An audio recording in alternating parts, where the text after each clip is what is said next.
Let's talk about this today. Letting the dead bury the dead.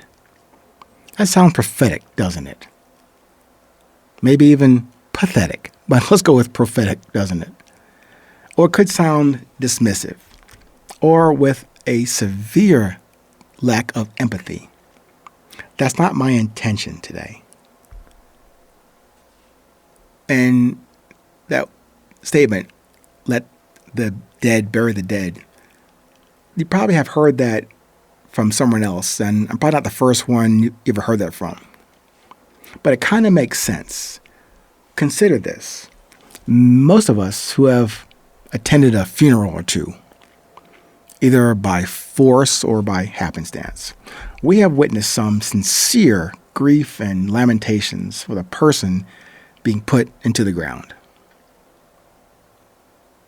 But some of us have seen some Oscar-worthy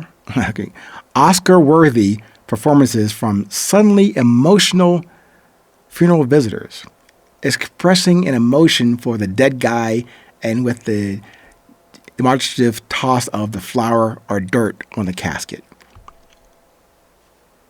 Sometimes I see that and I say, I didn't know you even liked that guy. But maybe you haven't had those type of experiences. I set that frame for your reference and in line with this episode title, Let the Dead Bury the Dead. I probably now should include the tagline, let the dead bury the dead, and instead live with the love alive in you and with all that you meet who are alive. This statement and perspective to today aligns with an earlier episode entitled something like The Day of Your Death. Go back into my library on the site, 820podcast.com. You'll probably find that other episode, The Day of Your Death.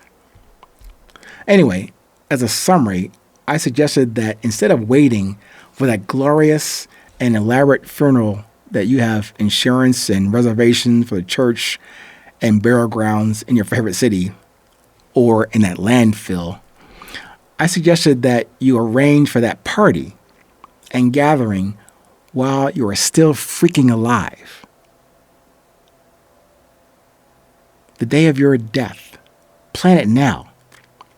Invite and see which ones of your real friends and family show up for this party. Spoiler alert. You don't even have to go to this party yourself. Or maybe for impact, show up late to your own fake homegoing. Actually, I would call it home staying gathering. Not that you will live physically and forever, but in this case, you get to see and live and love those who really connect with you in this life, in this present. Remember this. You must die each day. Maybe in each moment that you treat and approach as your last. To lead and live with this moment fully and full of purpose and message. So instead of fake tears behind your Gucci glasses at the performative and way too expensive and unnecessary funeral attended by people you didn't know and didn't know you either. How about you do that with the light of the love you have for everyone at your own alive funeral? And do that with the light of everyone that really love you too. And you do this not to plan for this departure. Even though, as I said earlier, if you keep in mind the fact that you must die each day, you must die within each moment like it is your last, meaning give your commitment of yourself, what you came here to do, presuming you have taken the time to define that for yourself. Treat this moment as precious, that there is no more. It might get extended. You might get a renewal tomorrow that never comes. But when tomorrow comes, ask yourself, what day is it? It's now. It's today. It's never tomorrow.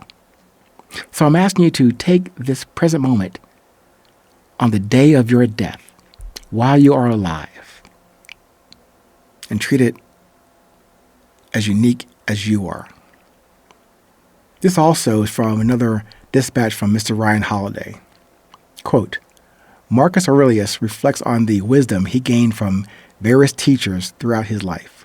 From his teacher Sextus, he learned to be free of passion and yet full of love. There is no hysteria, no panic. Instead, there's clarity and purpose. In the face of certain death, he was free from the passions that so often consume us, like anger, fear, and despair. Yet his message overflows with the most powerful force we humans possess: love. This is the Stoic ideal in action, not cold detachment, but passionate purpose channeled toward what truly matters. As Seneca wrote, pure love, careless of all other things, kindles the soul. When everything else is stripped away, when all of our pretensions and distractions fall aside, what remains is our capacity to love and to act from that love even in our darkest moments. As Marcus said, be free of passion and yet full of love. Let's tell those we care about that we love them without reservation. Let's approach each challenge not with reactive emotion, but with purposeful love. Because there is almost no situation where unchecked passion helps. But almost every situation is transformed when filled with love. I hope that helps you to self-discover your resilience. And instead of waiting for that glorious day when the dead bury the dead, while you're alive, let's bury this past now and live this moment fully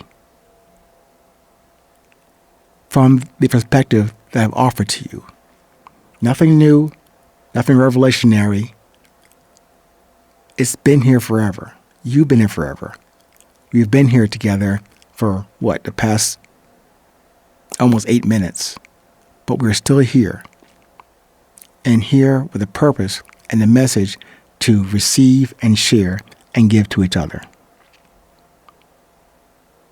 Again, nothing I've shared with you on this path of individual and independent resilience.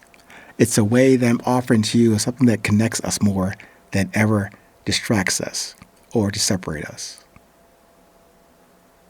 So let's live now. Let's plan for this moment to die.